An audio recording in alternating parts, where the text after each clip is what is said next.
Bonjour à tous, dans cette vidéo, vous allez tout savoir sur le store d'intérieur. Voilà, je vais vous donner les conseils d'expert de Laurent Arnal, voilà, qui gère l'entreprise Fenêtres et Parquets et qui est membre du réseau national de spécialistes du store, de Storistes de France.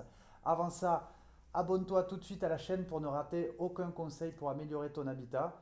Et mets-nous des gros pouces pour partager à tes amis. Laurent, comment vas-tu? Ça va bien, merci.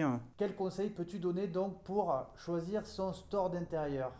Première chose, c'est savoir quelle pièce il faut équiper de store. Donc si c'est une grande baie vitrée ou si c'est une fenêtre de chambre ou On une peut fenêtre faire. de cuisine. D'accord, je croyais que c'était que sur des fenêtres. Moi, les stores d'intérieur, comme derrière, on peut faire sur des grandes baies vitrées aussi? Exactement, sur des grandes baies vitrées avec des grandes largeurs, des grandes hauteurs, on peut mettre du store intérieur. Génial. Après, la deuxième question, c'est savoir si les gens veulent se protéger de la chaleur ou si c'est quelque chose de décoratif Mhm. ou si c'est aussi l'intimité par rapport aux ouvertures.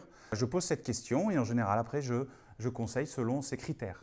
Ça peut être aussi, moi j'ai souvent dormi chez des amis où il y avait des Velux ou des fenêtres où il n'y avait pas de volets, donc réveiller tôt le matin, est-ce que ça peut être une raison aussi de mettre des stores d'intérieur?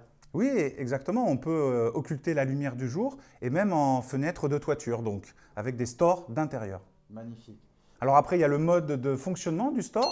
Si on veut un store qui se déroule et qui s'enroule en vertical, donc de haut en bas, ou si on veut du store plutôt latéral, Ah, ça existe aussi. voilà, en latéral aussi, on appelle ça à bande verticale ou à l'américaine, des stores à l'américaine, D'accord. avec des bandes verticales. Et ensuite, selon les critères choisis, effectivement, on peut conseiller des toiles très techniques, par exemple, pour protéger de la chaleur. Nous avons un choix avec Stories de France de 150 tissus différents. Stories de France est du store sur mesure.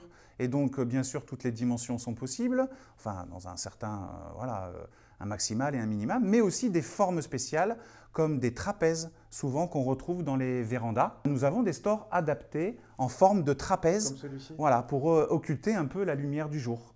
Alors le prix, effectivement, ça dépend des dimensions. Bien sûr, c'est du sur-mesure de la toile choisie. Et puis aussi, il y a deux modes de fonctionnement, manuel à chaînette ou Ah, alors électrique motorisé avec une télécommande. Mais un store manuel sur une fenêtre classique, on peut compter un budget entre 150 et 250 euros. et tu disais alors, ça m'a bien plu, il n'y a pas que les stores d'intérieur, il y a aussi les stores d'extérieur qui pourraient D'extérieur, remplacer des volets en fait. pratiquement.